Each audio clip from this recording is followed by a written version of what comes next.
level one here, the physiological, this is going to be very connected. It's going to be very embodied. It's going to be very connected to their body and physical activity.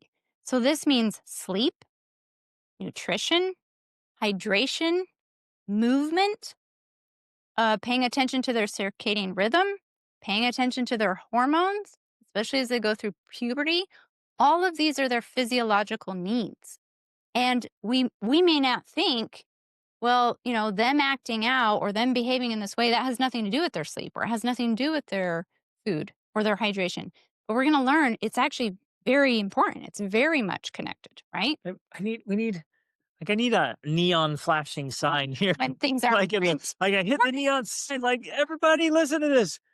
We totally miss it. We think, man, they're sure being moody, which now after today, the first thing I want you to think with your kids is like, oh, wait a minute, pause. How well have they been sleeping? yes. And we're Ha- gonna we're gonna dig into this. Don't jump the Like gun too much because good we're gonna get food, into it. all of these things, Yeah. like have they moved their like that's where it's at. Okay. Yes. But let me do these really fast and then we'll get into that specifically. So the next one on level two, safety. This is related to, well, what this helps them do is to regulate their own emotions and to self manage. When they feel safety, they're going to be better at that. They're going to be better at emotional regulation and self management. But it has to do with stress, anxiety, overwhelm, reactivity, coping mechanisms. It's also related to, like, is your living condition safe? Um, is there enough money? Right? That's why these symbols are here in the hierarchy of needs. Like, is there actual safety? Is that a dumbbell? Is It's like, there do you have a home gym right? required for safety? Yeah. But you know, we may not think about these things, but these things are important. Maybe it's something like, do they have a safe place to pursue their interests or to simply sleep or whatever? Like, To make mistakes or exactly. to tell the truth. Mm-hmm. Yes. And so with this, when we help them feel this level of safety, their emotional dysregulation goes down. And we were like, well, what's emotional dysregulation? Well, for a teenager, that masquerades, it comes across as having an attitude or being defiant or maybe having apathy or they're just shutting down. All of those behaviors that we don't like are simply symptoms of these unmet needs. Okay. So, level three here. Um, most most of you here are moms or women, and I think as women you can really relate to this. That when you feel safe, like holistically, whole life, when you feel safe, when you feel like you have security, Hmm. you can just lean in to being your best self and really blossoming and really thriving. Hopefully you can resonate with that and make sense. You can feel that. Okay. Level three. This is, of course, love and belonging. This is related to social, to relationships. Of course, down the line, this is related to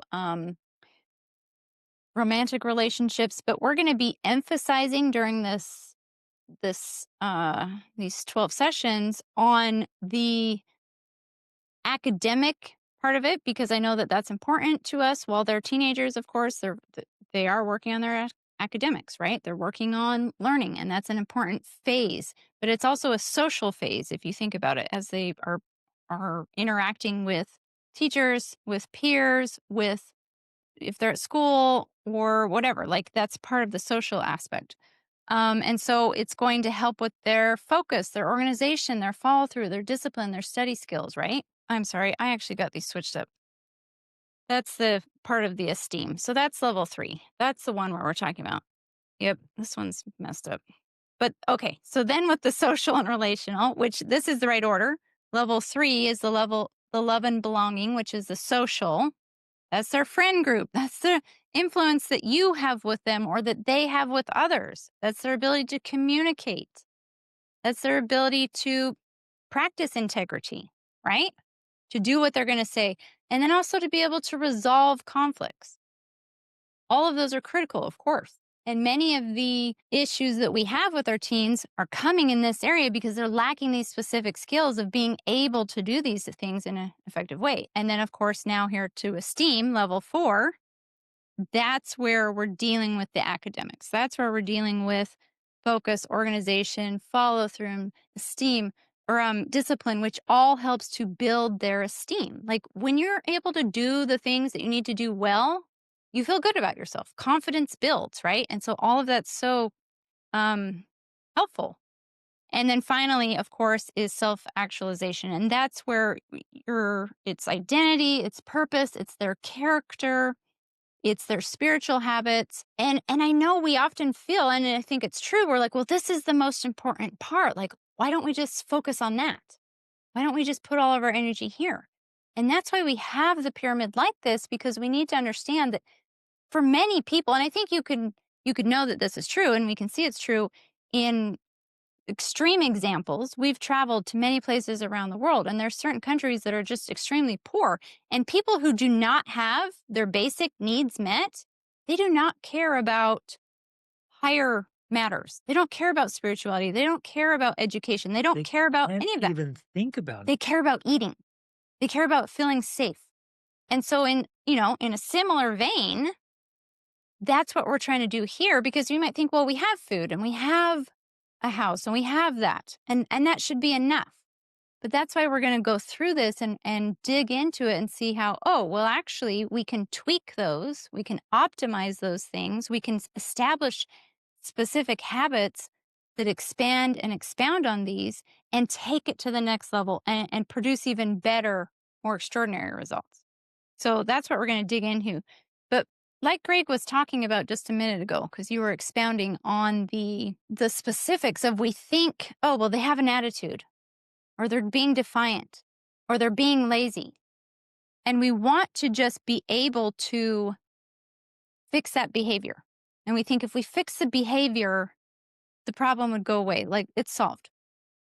But in many ways, as we'll continue to emphasize throughout this, behavior flows up the pyramid. And you might think, well, what does that mean?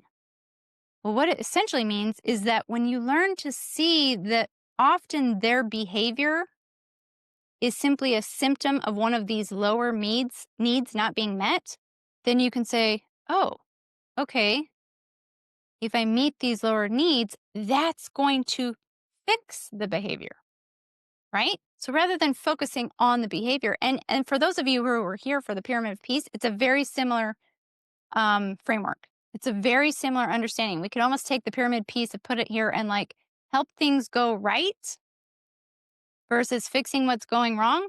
This maps on it almost directly, right?